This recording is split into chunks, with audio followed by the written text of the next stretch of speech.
तो चलिए आज एक बहुत बड़े सवाल को सुलझाते हैं। एक ऐसा सवाल जो आजकल कई लोगों के दिमाग में घूम रहा है। क्या साल 2026 में रियल एस्टेट में पैसा लगाना समझदारी है? मतलब ये फायदे का सौदा होगा या फिर एक बहुत बड़े नुकसान का?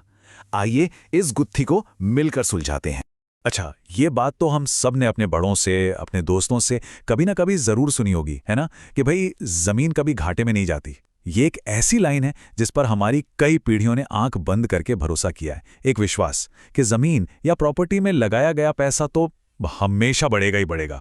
लेकिन आज का जमाना बदल चुका है, तो असली सवाल ये उठता है कि क्या ये पुरानी कहावत आज भी उतनी ही पक्की है? क्या 2026 में भी आंखें बंद करके रियल एस्टेट पे भरोसा किया जा सकता है? यही वो सवाल है जिसकी तह तक हम आज जाएंगे। ठीक है, तो आगे बढ़ने से पहले चलिए एकदम बेसिक्स पर चलते हैं। आखिर ये रियल एस्टेट का खेल काम कैसे करता है? लोग इससे पैसा बनाने की उम्मीद क्यों और कैसे करते हैं? देखिए, सीधी सीधी भाषा में समझें तो कोई भी प्रॉपर्टी, जैसे कोई घर हो गया, फ्लैट, जमीन का कोई टुकड़ा या फिर कोई दुकान, ये सब रियल एस्टेट ही है। और इसमें पैसा लगाने के पीछे जो सबसे बड़ी सोच होती है वो यही है कि भाई समय के साथ इसकी कीमत तो ऊपर जानी ही है। अब इससे फायदा कमाने के ना मोटे मोटे तौर पर दो ही रास्ते होते हैं। पहला कि समय के साथ प्रॉपर्टी की कीमत बढ़ जाए, जिसे हम एप्रिसिएशन कहते हैं। और दूसरा तरीका है उस प्रॉपर्टी को किराए पर चढ़ा दो और हर महीने एक फिक्स्ड इनकम आती रहे। सिंपल। लेकिन कहानी में एक ट्विस्ट है।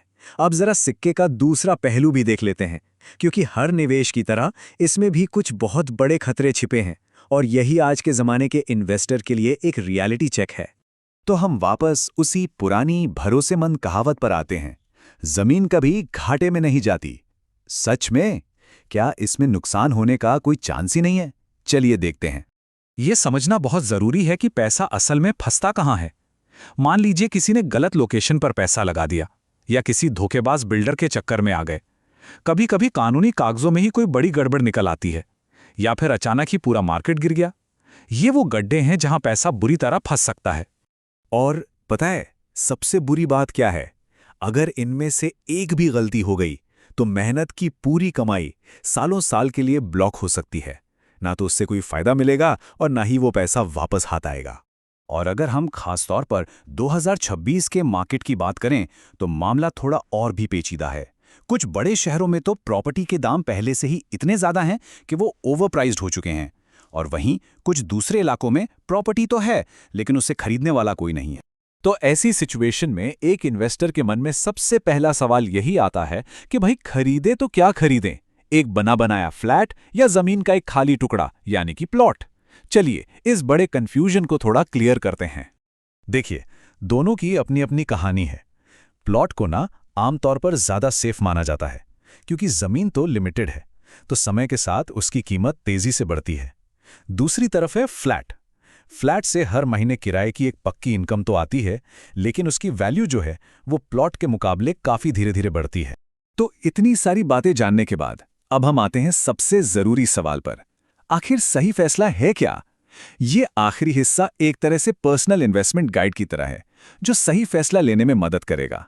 देखिए, रियल एस्टेट में पैसा लगाना एक बहुत अच्छा कदम हो सकता है, लेकिन सिर्फ कुछ शर्तों पर।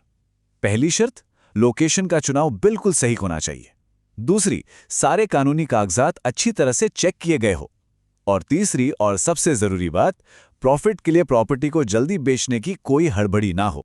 और वहीं दूसरी तरफ यही इन्वेस्टमेंट सबसे बड़ी गलती बन जाता है जब कोई उधार के पैसे से प्रॉपर्टी खरीदता है, या फिर बिना किसी रिसर्च और होमवर्क के पैसा लगा दिया जाता है, या जब कोई ये सोचता है कि बस कुछ ही महीनों में पैसा डबल हो जाएगा। ये तीनों ही बातें बड़े नुकसान का सीधा रास्ता है। तो इस पूरी बातचीत का निचोड़ क्या है? निचोड़ ये है कि रियल एस्टेट कोई जादू की छड़ी नहीं है जो रातों रात किसी को अमीर बना दे। ये एक सीरियस इन्वेस्टमेंट है जिसके लिए सही जानकारी, सब्र और एक अच्छी स्ट्रैटेजी की जरूरत होती है। तो आखिर में सवाल बस इतना ही है, क्या सही जानकारी और पूरी रिसर्च के साथ इसमें पैसा लगाकर फायदा कमाया जाएगा, या फिर आधी अधूरी जानकारी के साथ एक गलत फैसला लेकर अपनी मेहनत की कमाई डुबो दी जाएगी? ये फैसला हर इन्वेस्टर को खुद ही करना होता है।